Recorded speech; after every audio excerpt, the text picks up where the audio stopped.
ঈদের সকালটা কাটুক নবাবী নবাবী লুকে, তাই এই সেমাইটা বানিয়ে ঈদের সকালে সার্ভ করতে পারেন। এখানে নিয়েছি আমি ঘি, তারপর নিয়েছি চিনি, এরপর গুঁড়া দুধ, কাঠবাদাম, কাজু বাদাম, একটু লবণ, আর ফুড কালার, জাফরান আর কর্নফ্লাওয়ার, এরপর 1 প্যাকেট সেমাই। আর এই লাচ্ছা সেমাইটা দিয়েই এই রেসিপিটা রান্না করতে হবে।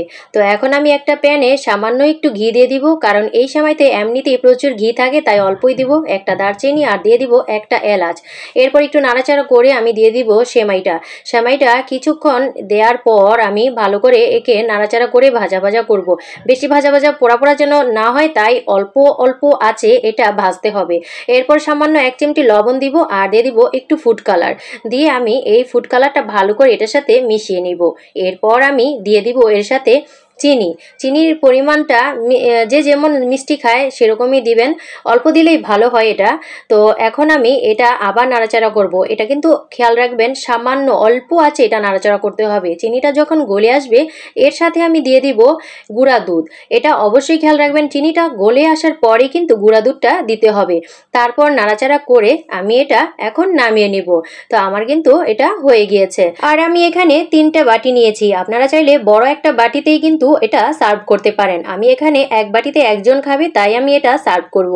তো এখন আমি 3টা বাটিতে সুন্দর করে এগুলোকে একেবারে 8-7 করে চেপে চেপে দিব। এই সেমাইগুলোকেই চেপে চেপে দিয়ে কিছুক্ষণ রেখে দিব ঠান্ডা হওয়ার জন্য। আর আমি এখানে 3টা বাটি নিয়েছি, একটা আমার প্রতিবেশীকে দিব, তাই তো আমি এখন বাটি 3টাকে রেস্টে রেখে দিয়ে একটা প্যানে দিয়ে দিব পরিমাণ মতো পানির সাথে দিয়ে দিব গুঁড়া দুধ। এখানে লিকুইড দুধটা নাই, তাই আমি এখানে গুঁড়া দুধ দিয়ে আজকে খিরসাটা তৈরি করব।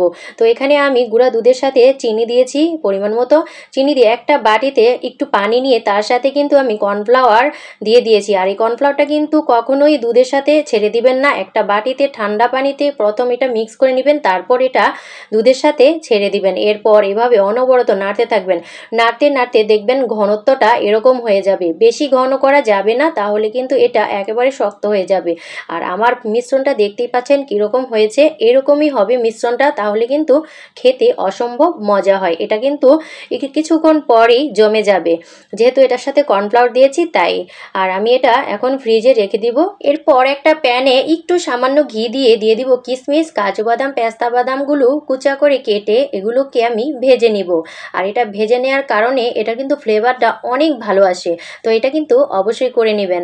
আর এই যে এখন ভাজা হয়ে গিয়েছে, কি টুসটুস করছে আমার কিশমিশগুলো।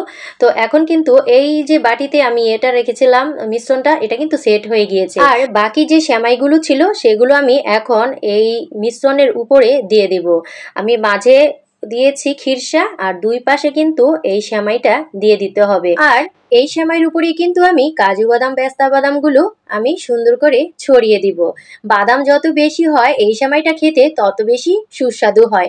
আর এই যে দেখছেন আমি কতগুলো বাদাম দিয়েছি, তো চেষ্টা করবেন কিন্তু বেশি পরিমাণে বাদাম দিতে, তাহলে এটা বেশি ভালো লাগে। আর এমনিতেই কিন্তু এই নবাবী সেমাইটা এত বেশি মজা হয়, সব রেখে কিন্তু সবাই এটাই খাবে।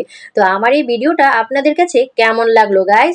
যদি ভালো লাগে অবশ্যই আমার পাশে থাকবেন। আর এই যে দেখেন আমার মেয়ের এক্সপ্রেশন, ও তো খেয়ে খুব মজা পাচ্ছে, আর ওর প্রিয় সেমাই এটা। তো আজকের মতো বিদায়, আল্লাহ হাফেজ।